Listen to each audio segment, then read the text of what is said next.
Welcome to another in the series, Let the People Speak.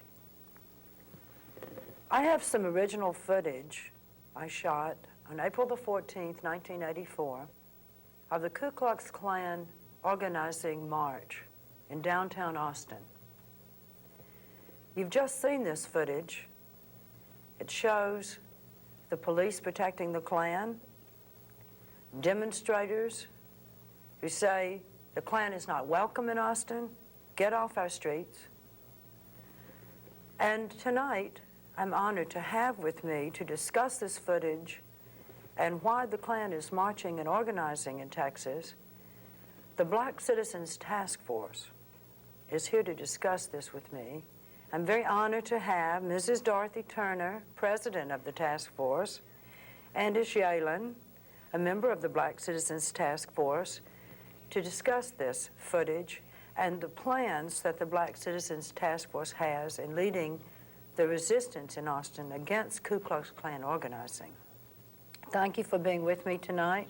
Welcome to the show. Mrs. Turner, maybe we should start off by getting your impressions of some of this footage that showed the April 14th march of the Klan. Well,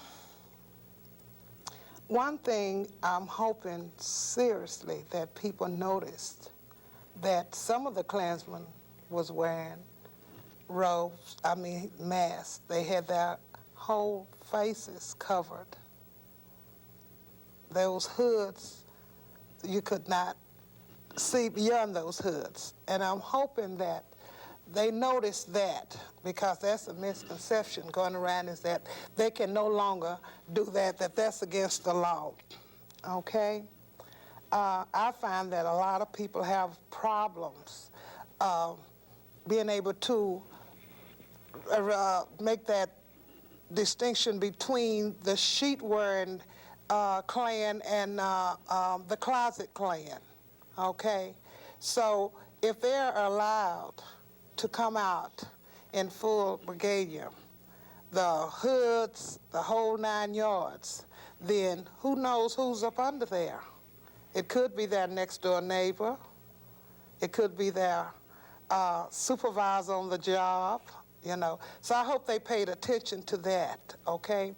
There was another statement there, one of the interviews, this young man from England or somewhere, he made a very good point, you know, that the Ku Klux Klan will never be ignored. People will never ignore them, you know. But I think more people need to come out, by the thousands, come out. And that will be the only way you stop this, because it's costing the taxpayers a fortune, okay?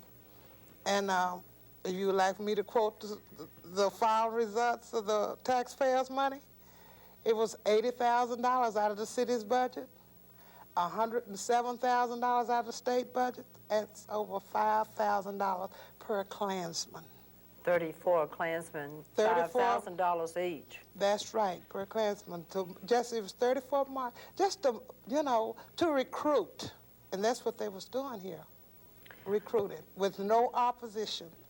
Heavily protected, you know, and that's something we have to stop.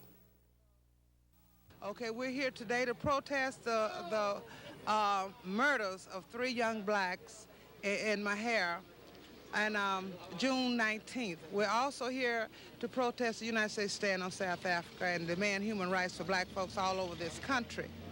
I feel that what happened to those black kids in Mexia is not unique, for the simple reason blacks are being killed all over this country on a day-to-day basis. The police brutality and police killings are up. The Klan activity is up.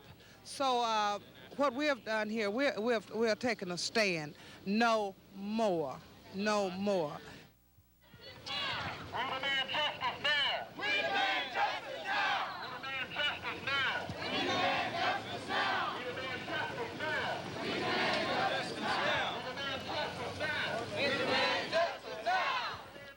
I'm a member of the task force and have been since It first started in 1974. What the task force has always been about is black people. We're real concerned about what happened to black people in this city, in this state, in this country, and around the world.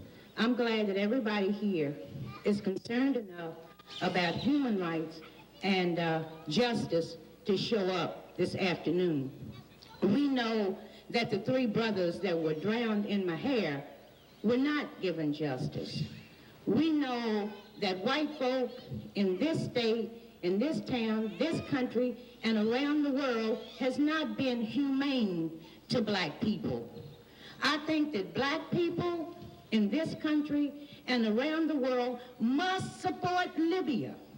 We must support Libya because Libya supports all oppressed people in the world, in spite of what the Reagan administration says that they are terrorists. I say it is a lie. I think that the United States government wants to invade Libya to get to northern Africa and control it just as the whites got to South Africa and control that. With white supremacy comes apartheid. And if America goes into North Africa and create apartheid in that country, then back to this country becomes apartheid. Justice for the Comanche 3. But they're all modeled on the federal penitentiary at Marion, Illinois, which for years has held political prisoners and prisoners of war under the most barbaric conditions.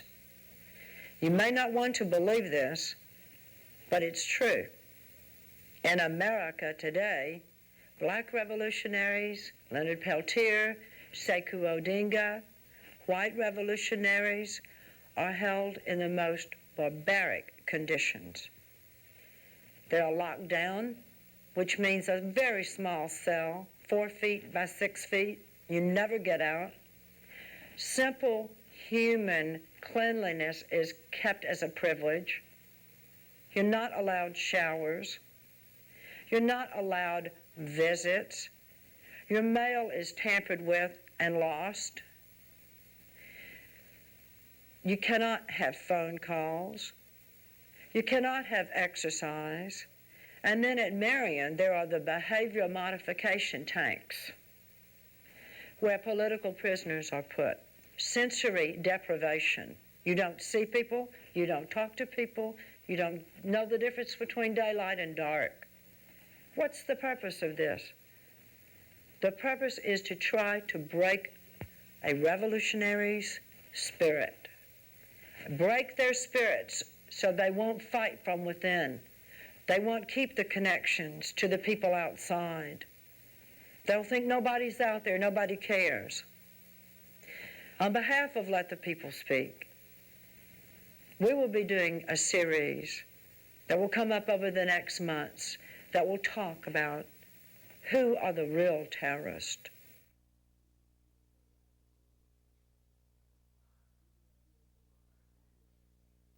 Man from Nigeria, Dele Abiodun and his top hitters. You are here to enjoy them, and until you see them, you decide yourself. Thank you very much.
and there was no reggae bands there to help the Yeah, life.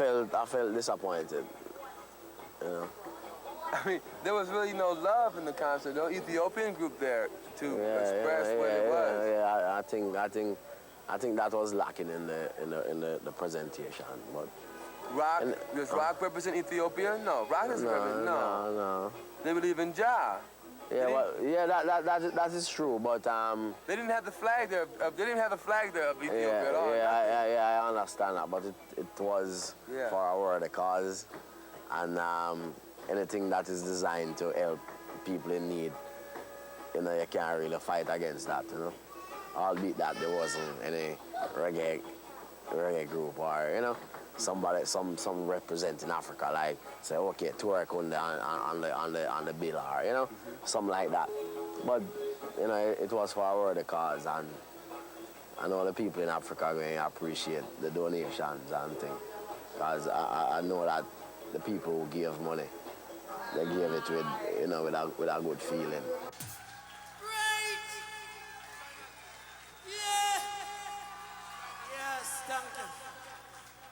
Great is great and they can't underrate when they have to appreciate. Yeah. Stop that, rumpus. Yes. Coolness. Yes. Special request to Selassie family. Special request to all entertainers. Special request to everybody. Sure. Every woman. Because black and yellow, red and white, all is precious in your sight. Jah! Rastafari! Jah! Live it and reign it in the heart of everyone. Every time. Well, this one's called Fly and Not the Dream.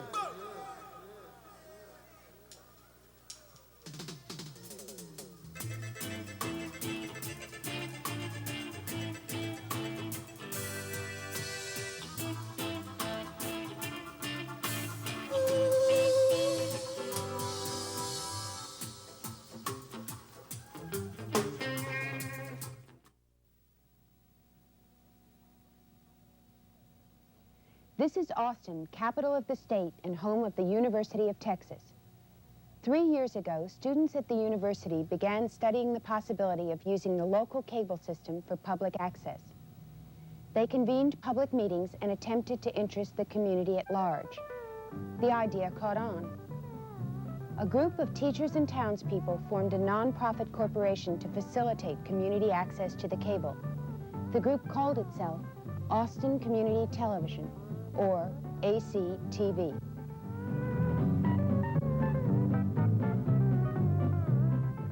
Each week, Austin Community Television receives an average of 8 videotapes made by local groups. In order to show these tapes, a volunteer has to drive 20 miles out of town to the head end, where the cable signal originates.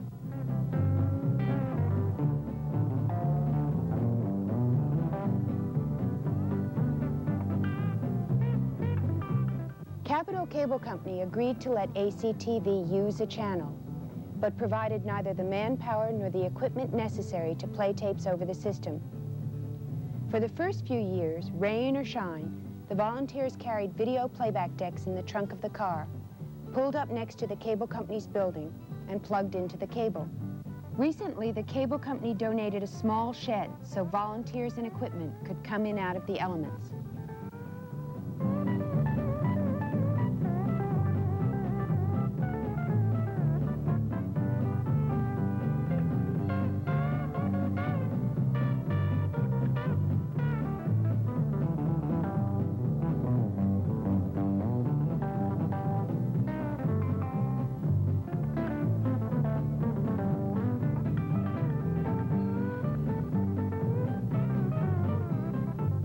Austin Community Television does not produce programs on its own.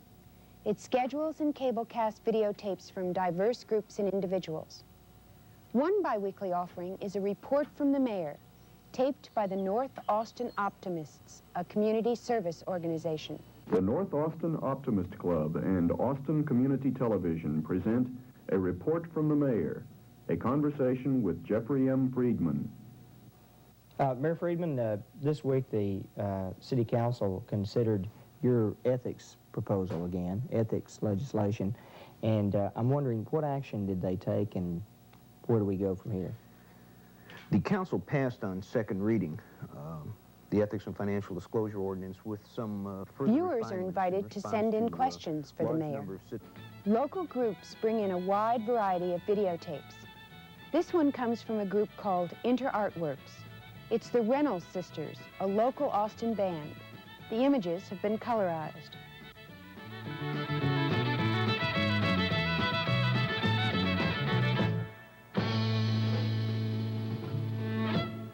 The University of Texas produces a program to teach sign language to deaf people. Don't you like ice cream either?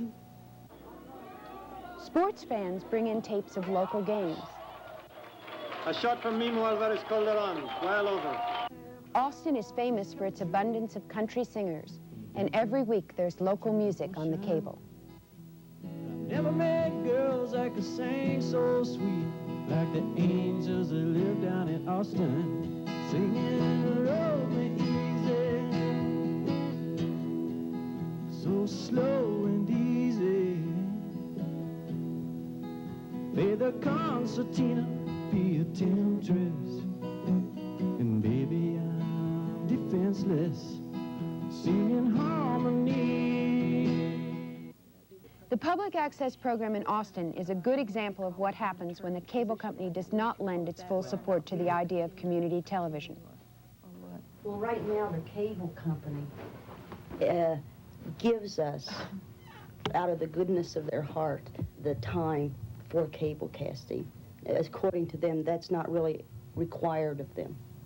In addition to the logistical problems of even getting tapes on the cable, Austin Community Television has had to deal with a question that has plagued cable companies and public access groups for years. It is the confusing question of censorship. Capitol Cable reserves the final say over what goes on and what doesn't. What does Capitol Cable consider offensive enough to censor? Well, let's listen. Apparently there was one incidence of some little children doing a play, and one of the little kids lifted its leg up like it was peeing on a water hydrant as a dog, and that was considered obscene. That was an elementary school play that was censored. Tennessee Williams' play, A Streetcar Named Desire, was also rejected on the grounds of obscenity. There was a part where some kids had done this play at UT, and it was taped and submitted, and it passed us and went on to Capitol Cable, and there was a phrase in there. Do you really want to know this phrase? Let's see. Yes. Oh, get your ass off the table. The whole tape was rejected, so... In order to preclude the possibility of further conflicts with the cable company, the ACTV Board of Directors screens all videotapes submitted for airing over the cable. Questionable tapes are then passed on to a review committee comprised of respected citizens, including a Baptist minister. The result of this zealous caution, however, is that the ACTV Board of Directors have even become concerned with matters of taste. One tape that we're dealing with now has questionable taste. There are things in the tape that probably wouldn't be any more objectionable than some of the commercials one sees on television about people's underarms and various things like this. We took a look at the tape Donna Green is referring to. It is lighthearted and perhaps self-indulgent, but hardly obscene. Austin Community Television does not want to jeopardize the entire public access program in Austin for the sake of a few tapes. Their relationship with Capitol Cable is strained enough without a confrontation on the issue of censorship. Avoiding the issue does not solve it, but for the time being at least, ACTV would rather play it safe than reap the consequences of taking a firm stand. Our purpose is not to be engaged in the running feud with the cable company. What we're really interested in is access, public access television for the community. We're interested in helping intra-community communication. That is, between and among people in Austin.